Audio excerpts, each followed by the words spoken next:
बात करने वाले हैं क्वेश्चंस जो आपके बोर्ड एग्जाम्स में दोहरा करके बार बार पूछे गए हैं, फ्रिक्वेंटली रिवाइज में पूछे गए क्वेश्चंस कैसे आते हैं दोस्त? आपको करना होता है 3 of the following idioms and phrases in your own sentence as to make their meaning clear।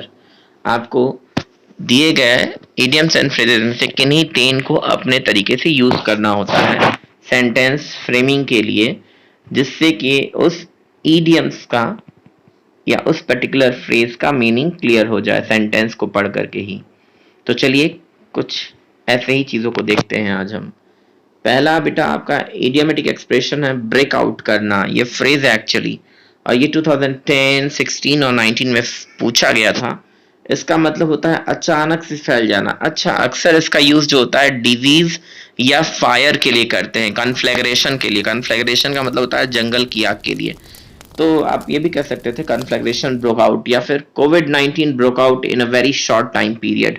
कोविड-19 जो है बहुत ही शॉर्ट टाइम पीरियड में अचानक से फैल गया। चलिए देखते हैं दूसरा इडियोमेटिक एक्सप्रेशन। दूसरा इडियोमेटिक एक्सप्रेशन है बेड ऑफ रोजेस, जो 2010, 13 और 19 में पूछा गया है। बेड ऑफ रोजेस का मतलब होता है आसान होना। मैंने स्टेटमेंट बनाया, a soldier's life is certainly no bed of roses. एक सैनिक का जीवन वास्तव में आसान नहीं होता। तीसरा इडियोमेटिक एक्सप्रेशन जो बोर्ड एग्जाम में रिवाइज पैटर्न में पूछा गया वो है ए बोन ऑफ कंटेंशन। और ए बोन ऑफ कंटेंशन का मतलब होता है झगड़े की जड़ होना। क्वेश्चन 2010, 16 और 17 में पूछा गया है, और स्टेटमेंट है poverty is a bone of contention for the husband and his wife. एक हस्बैंड और उसकी वाइफ के बीच पॉवर्टी जो है, गरीबी, बोन ऑफ कंटेंशन हो गया, झगड़े की जड़ बन जाती है। नेक्स्ट है ए फेयर वेदर फ्रेंड, जो कि 2011 और 19 में पूछा गया है। फेयर वेदर फ्रेंड का मतलब होता है सुख का साथ। तो स्टेटमेंट है she is a fair weather friend and Rashmi knows it. Rashmi की एक दोस्त थी जो कि उसकी फेयर वेदर फ्रेंड थी, सुख के समय की साथी थी, और इस बात को रश्मि अच्छी तरह से जानती थी। किथ एंड किन का मतलब होता है सगे संबंधी। जो ब्लड रिलेशंस होते हैं, आपके ब्लड रिलेटिव्स होते हैं, खून का संबंध जिससे हो, उन्हें आप यूज करते हैं किथ एंड किन का use. Arjun refuse to fight against his kith and kin. Mahabharat में क्या हुआ? अर्जुन जो था अपने ही सगे संबंधियों से युद्ध करने से मना करता है। टू आउट हेरॉड, हेरॉड ये किसी बोर्ड एग्जाम में नहीं पूछा गया है, बट ये बड़ा डिफरेंट सा एक्सप्रेशन था, इसीलिए मैंने कहा इसे आपके साथ रख दूं, शेयर कर दूं। इसका मतलब होता है सभी सीमाओं को लांघ जाना। आप अक्सर बातचीत में बोलते नहीं है कि तुमने तो सारी सीमाएं लांघ दी हैं, तो कुछ ऐसा ही इसके लिए टू आउट हेरॉड, हेरॉड का यूज किया जाता है, और यूज किया है he is determined to out Herod, Herod in insulting everyone. सबका अपमान करने में तो उसने सभी सीमाएं लांघने को मान लो प्रतिज्ञा कर रखी हो, है ना? उसने ऐसा statement. A feather in one's cap, तो उपलब्धि प्राप्त करने के अर्थ में a feather in one's cap का इस्तेमाल करते हैं। और एक स्टेटमेंट मैंने बताया, getting invited at BBC was a feather in his cap.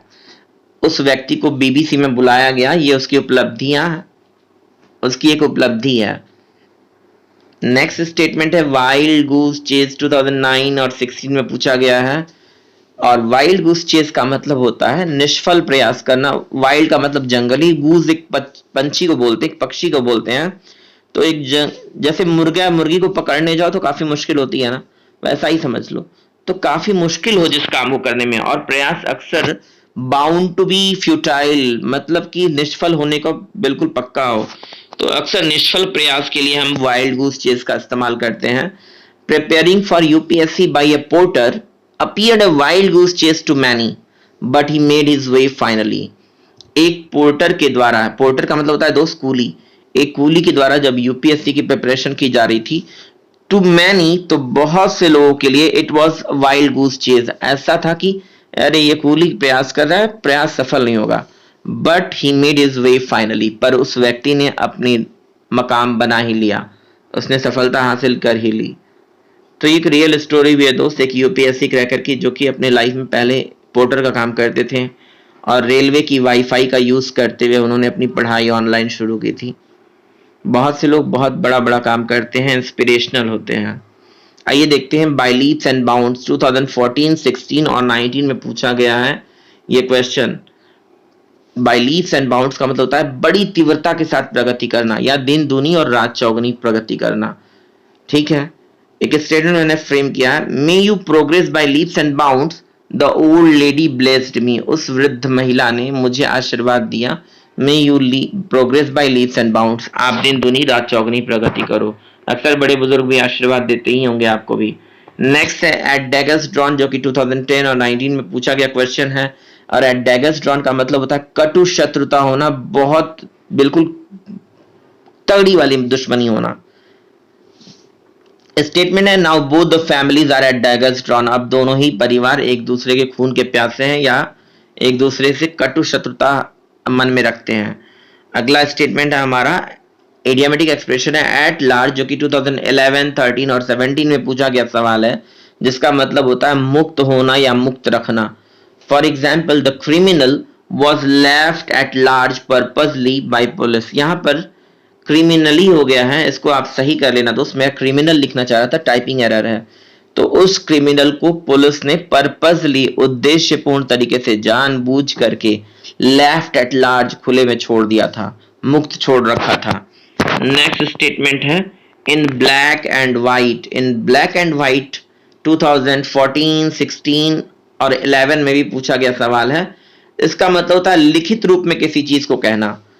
तो इसका एग्जाम्पल है I want your order in black and white, मैं आप जो आदेश दे रहे हैं वो लिखित में चाहता हूं, आप मुझे रिटन में ऑर्डर दीजिए। नेक्स्ट जो इडियोमेटिक एक्सप्रेशन बोर्ड एग्जाम में पूछा गया था 2013 और 16 में, वो था इन a nut shell. In a nut shell का मतलब होता है सार में, संक्षेप में। एक एग्जाम्पल है tell me everything in a nutshell, मुझे सब कुछ जल्दी जल्दी बताओ, संक्षेप में बताओ पूरी बात क्या हुई थी।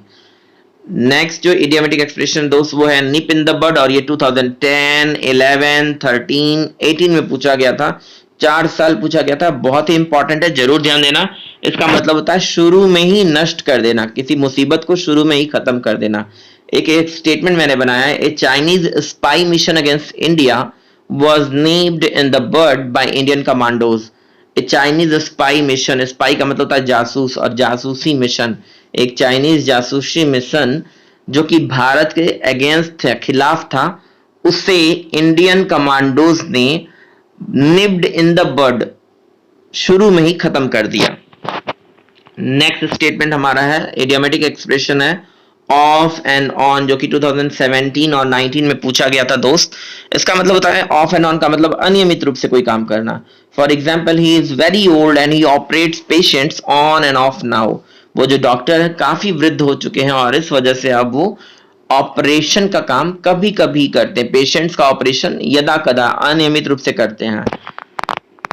नेक्स्ट है विन लॉरेल्स, 2010, 13 और 15 में पूछा गया था। विन लॉरेल्स का मतलब होता है दोस्तों प्रसिद्धि प्राप्त करना, किसी उपलब्धि को प्राप्त करना। तो स्टेटमेंट है he won laurels by qualifying the NDA exam, उस लड़के ने एनडीए के एग्जाम को क्वालिफाई करके प्रसिद्धि प्राप्त की, सफलता प्राप्त की। 10+2 के बाद एनडीए के एग्जाम्स होते हैं इंडियन आर्मी के लिए। अगर आप पीसीएम ग्रुप से हैं तो आप भी इस एग्जाम को जरूर अपीयर कर सकते हैं, इसमें आपका सिलेक्शन होगा और आपकी ट्रेनिंग होगी देहरादून में पॉसिबली। अगला स्टेटमेंट देखते हैं दोस्त, थ्रू थिक एंड थिन 2011, 16 और 17 में है, पूछा गया सवाल। थ्रू थिक एंड थिन का मतलब होता है अच्छे बुरे सभी परिस्थिति में खड़े होना किसी के लिए।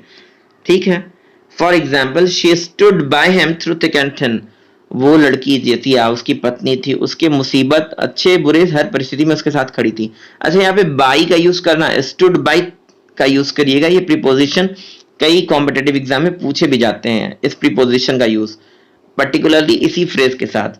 अगला स्टेटमेंट हमारा देखिए होल्ड गुड, 2015 और 17 में पूछा गया है।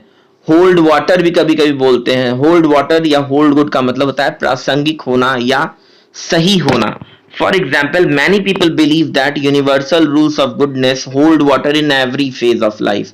बहुत से लोगों का विश्वास है कि जो सार्वभौमिक नियम है अच्छाई के, अच्छा करोगे तो अच्छा होगा, hold water in every phase of life, वो जीवन के हर फेज में प्रासंगिक और सही होते हैं। 19 नंबर का स्टेटमेंट है इडियोमेटिक एक्सप्रेशन है, पहले तो टॉल टॉक 2015 और 18 में पूछा गया। इसका मतलब होता है टॉल टॉक, टॉक कैसी करना, बातें करना, कैसी टॉल, बड़ी बड़ी, आप हिंदी में बोलते हो ना बड़ी बड़ी फेंक रहा है, यानी कि शेखी बगाना। तो he is in habit of tall talk and there is no reality in his statement. उसकी तो आदत है बड़ी बड़ी शेखियां बघारने की, और कोई रियलिटी नहीं है उसकी बातों में। नेक्स्ट इडियोमेटिक एक्सप्रेशन है नल एंड वाइड, जिसका मतलब होता है कानूनी रूप से अप्रभावी रह जाना या निष्प्रभावी हो जाना।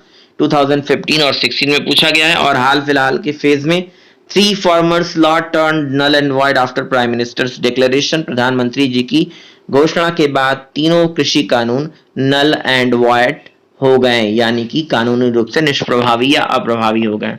हमारा नेक्स्ट एक्सप्रेशन है दोस्त 21st इडियोमेटिक एक्सप्रेशन है कैसल इन द एयर, और ये 2015, 17 और 19 में पूछा गया है, इंपॉर्टेंट है।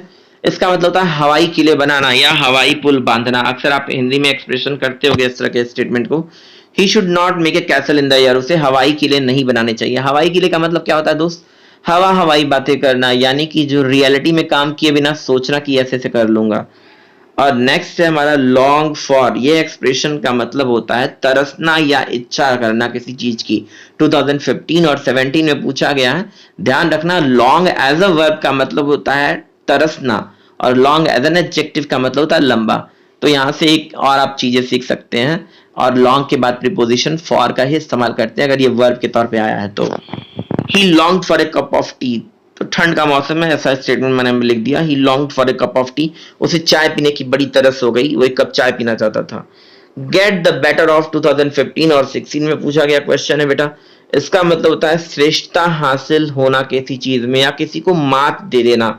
एक स्टेटमेंट क्रिकेट से रिलेटेड मैंने बना दिया। The Indian team on this pitch has a record of getting better of the Australian team. इस पिच पर भारतीय टीम का ऐसा रिकॉर्ड है कि ऑस्ट्रेलियन टीम से हमेशा वो भारी पड़ी है या उसे हमेशा मात दे देती है। बीट अबाउट द पुश, ये 2016 और 17 में पूछा गया क्वेश्चन है, जिसका मतलब होता है घुमा फिरा के बातें कहना। और आप कह भी सकते हो don't beat about the bush, straightforward बात करो, इतनी बातें घुमा फिरा के ना कहो। और 25th और लास्ट एक्सप्रेशन है इस वीडियो का, फूल्स पैराडाइज का मतलब होता है मूर्खतापूर्ण इच्छा या भुलावे में रहना। ये 2016 और 17 में पूछा गया है। Without hard work he dreams to be rich, actually he is living in a fool's paradise. बिना हार्ड वर्क किए वो अमीर बनने की सपने देखता है, वास्तव में क्या कर रहा है वो? ही is living in a fool's paradise, वो तो बेवकूफी की दुनिया में रह रहा है, भुलावे की दुनिया में रह रहा है। अब आपके लिए दोस्त क्वेश्चन है मेरा, ए रेड लेटर डे 2016 में भी पूछा गया है, 2018 में भी पूछा गया है, और इसलिए ये सवाल है आपके लिए, क्या आप इस इडियोमेटिक एक्सप्रेशन की मीनिंग और इसका यूज करते हुए एक सेंटेंस कमेंट बॉक्स में लिख सकते हो? चलिए, मैं उम्मीद करूंगा आप इसे ट्राई जरूर करेंगे। Thanks a lot for watching, take care and keep learning.